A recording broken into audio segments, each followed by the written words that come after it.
Hello दोस्तों। आज फिर आप लोगों को लर्न एंड ग्रो चैनल पर स्वागत है। आज लाए हैं केमिस्ट्री का 15 VVI क्वेश्चन जो बिहार बोर्ड के एग्जाम में हर साल रिपीट करता है। हर साल एक नए क्वेश्चन आपसे पूछता है, इसीलिए हम इसको सेपरेट करके लाए हैं। 15-15 क्वेश्चन, 10-10 क्वेश्चन करके हम सेट लाए हैं। इसको आप लोग एक एक वीडियो को रोज देखिए और अपने दोस्तों के पास भी पहुंचाइए। चलिए, ज़्यादा आप लोगों को टाइम नहीं वेस्ट करते हुए पहला क्वेश्चन पे पास जाते हैं। पहला क्वेश्चन कहता है, निम्न में कौन अम्ल है? क्या कह रहा है? निम्न में कौन अम्ल है? तो ऑप्शन नंबर ए का रहा है NaOH, ऑप्शन नंबर बी का रहा है NaCl, ऑप्शन नंबर सी का रहा है HCl और ऑप्शन नंबर डी का रहा है CaCO3। पहले आप लोग इसका आंसर कमेंट बॉक्स में दीजिए और कितना आप लोग का सही हो रहा है, 15 में कितना सही हुआ है, इसको जरूर आप लोग कमेंट बॉक्स में लिखिए कि कितना आप लोग का सही हुआ है। चलिए, ये पूछ रहा है कि अम्ल, तो NaOH जो है वो क्षार है। OH जहाँ लगा रहेगा उसको क्या समझेगा? क्षार। और HCl यहाँ क्या है? अम्ल। HCl क्या है? यहाँ अम्ल है ना? HCl क्या है? अम्ल है ना? चलिए, HCl अम्ल है। चलिए, कोई दिक्कत नहीं। चलिए नेक्स्ट क्वेश्चन के पास जाते हैं। अगला क्वेश्चन कहता है, दूसरा नंबर, आधुनिक आवर्त सारणी किस पर आधारित है? अभी जो मोस्ले साहब बनाए थे, वर्तमान जो आधुनिक आवर्त सारणी है वो किस पर आधारित है? आधुनिक आवर्त सारणी जो है, ऑप्शन नंबर ए कह रहा है कि परमाणु द्रव्यमान पर, ऑप्शन नंबर बी कह रहा है परमाणु संख्या पर और ऑप्शन नंबर सी कह रहा है परमाणु आयतन पर और ऑप्शन नंबर डी कह रहा है जो घनत्व पर। तो आधुनिक आवर्त सारणी पूछ रहा है। आधुनिक आवर्त सारणी जो है वो परमाणु संख्या पर है। आधुनिक आवर्त सारणी परमाणु संख्या पर। ये बार बार पूछा है, 2-3 बार हम लोग देखे हैं कि हर साल कभी न कभी पूछता है घुमा घुमा करके। आधुनिक पूछेगा तो परमाणु संख्या पर है, लेकिन जो पुराना है मेंडलीव साहब ने बनाया था परमाणु द्रव्यमान पर बनाए, लेकिन आधुनिक वाला है तो परमाणु संख्या पर है। चलते हैं नेक्स्ट क्वेश्चन के पास। तीसरा नंबर क्या कहता है कि लोहे पर जंग लगना किस प्रकार की अभिक्रिया है? लोहे पर जंग लगना किस प्रकार की अभिक्रिया है?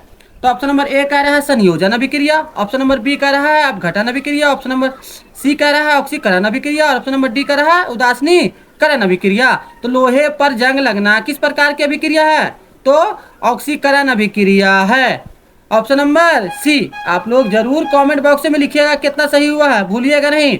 चलिए, क्वेश्चन नंबर 4 कह रहा है कि बेकिंग सोडा का रासायनिक नाम क्या है? बेकिंग सोडा का रासायनिक नाम क्या है? ऑप्शन नंबर ए कह रहा है sodium carbonate, option number B कह रहा है सोडियम हाइड्रोक्साइड और ऑप्शन नंबर सी कह रहा है सोडियम बाइकार्बोनेट और ऑप्शन नंबर डी कह रहा है कि सोडियम क्लोराइड। तो बेकिंग सोडा का रासायनिक नाम क्या होता है? तो sodium bicarbonate, sodium bicarbonate, option number सी।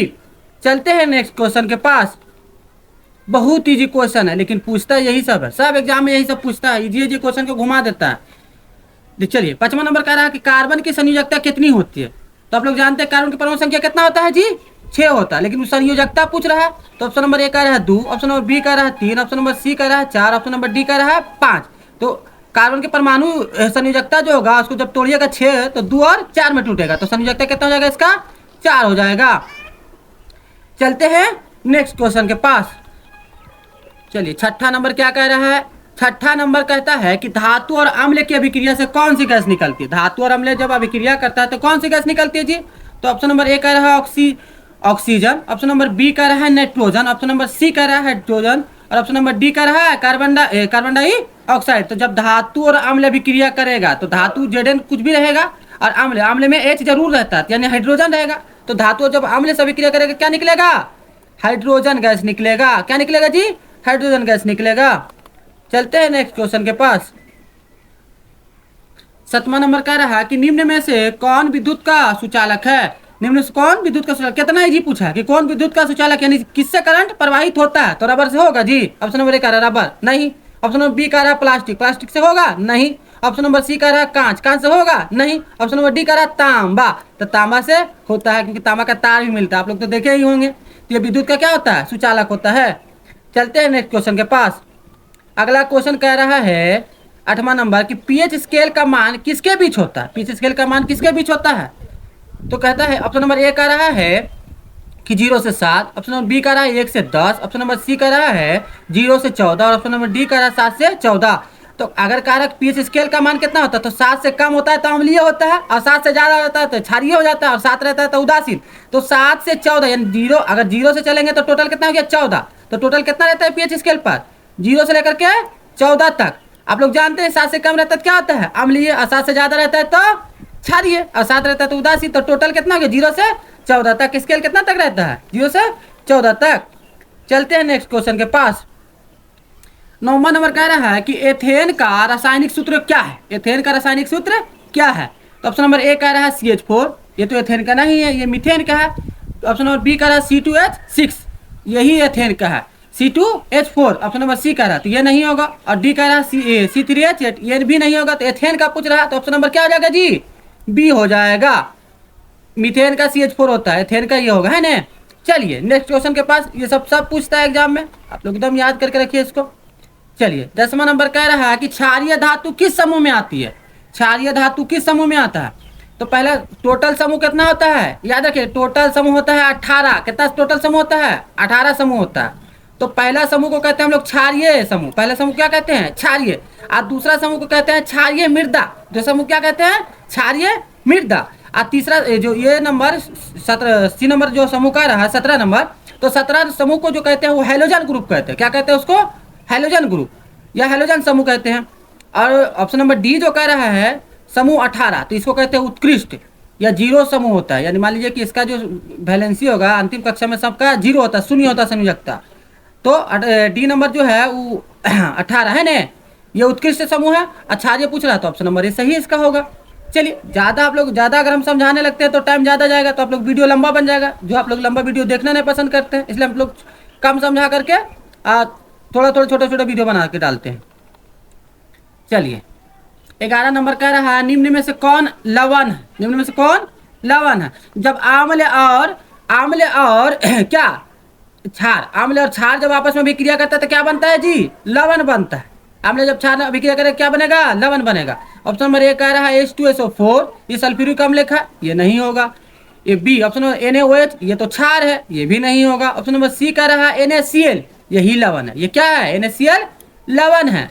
और ऑप्शन नंबर डी कह रहा है HNO3, ये नहीं होगा, ये भी अम्ल है, नाइट्रिक अम्ल है, तो ये नहीं होगा। ऑप्शन नंबर सी इसका सही उत्तर हो जाएगा। चलिए अब हम लोग 12 नंबर पे पहुंचते हैं। 12 नंबर क्या कह रहा है कि साबुन का निर्माण किस क्रिया से होता है। साबुन का निर्माण किस प्रक्रिया द्वारा होता है? साबुन का निर्माण किस प्रक्रिया द्वारा होता है बताइए। आप लोग कमेंट बॉक्स में जरूर बताइएगा। ऑप्शन नंबर ए कह रहा है दहन, ऑप्शन नंबर बी कह रहा है उदासीनीकरण, और ऑप्शन नंबर सी कह रहा है सैपोनिफिकेशन, और ऑप्शन नंबर डी कह रहा है अपघटन। तो साबुन का जो निर्माण होता है किसके द्वारा होता है? सैपोनिफिकेशन से होता है। चलिए ये हो जाएगा इसका उत्तर, ऑप्शन नंबर सी। चलिए हम लोग नेक्स्ट क्वेश्चन के पास पहुंचते हैं। 13 नंबर, अब ज़्यादा क्वेश्चन नहीं रहा, मात्र 2 क्वेश्चन और रहा, हम लोग 15 क्वेश्चन तक करेंगे। 13 नंबर कहता है निम्न में से कौन अधातु है। कौन अधातु? ऑप्शन नंबर ए कह रहा है लोहा, तो ये क्या है? धातु है। ऑप्शन नंबर बी कह रहा है तांबा, ये क्या है? धातु है। ऑप्शन नंबर सी कह रहा है एल्युमिनियम, ये भी धातु। ऑप्शन नंबर डी कह रहा है सल्फर, यही अधातु। ये क्या है? अधातु है, याद रखिएगा इसको एकदम। चलिए हम लोग 14 नंबर, अब मात्र एक क्वेश्चन और बचा हुआ है। 14 नंबर कह रहा है कि रासायनिक समीकरण को संतुलित क्यों किया जाता है। रासायनिक समीकरण को संतुलित क्यों किया जाता है, आप लोग बताइए। तो ऑप्शन नंबर ए कह रहा है द्रव्यमान संरक्षण के लिए, ऑप्शन नंबर बी कह रहा है ऊर्जा संरक्षण के लिए, ऑप्शन नंबर सी कह रहा है आयतन संरक्षण के लिए, ऑप्शन नंबर डी कह रहा है आवेश संरक्षण के लिए। तो कहता है रासायनिक समीकरण को संतुलित क्यों किया जाता है, तो ये द्रव्यमान को संरक्षण के लिए। किसके लिए? द्रव्यमान संरक्षण के लिए। चलिए अब हम लोग लास्ट क्वेश्चन के पास पहुंच रहे हैं।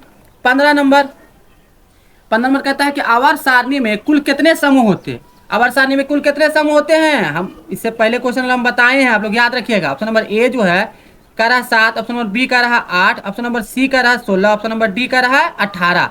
इसको हम नहीं बताएंगे, इसको आप लोगों के लिए छोड़ देते हैं। इसको आप लोग कमेंट बॉक्स में बताइए 15 नंबर, और आप लोग टोटल बताइए कितना सही हुआ है, तब आप लोग को पता चले कि कितना आप लोग एवरेज कर रहे हैं। इसी तरह से हम लोग अलग अलग सेट लाएंगे, आप लोग अपने दोस्तों के पास जरूर पहुंचाइएगा, ताकि आप भी अच्छा नंबर लाएं और आपका दोस्त भी अच्छा नंबर लाएं। चलिए अब हम लोग अगला वीडियो मिलते हैं, तब तक के लिए धन्यवाद।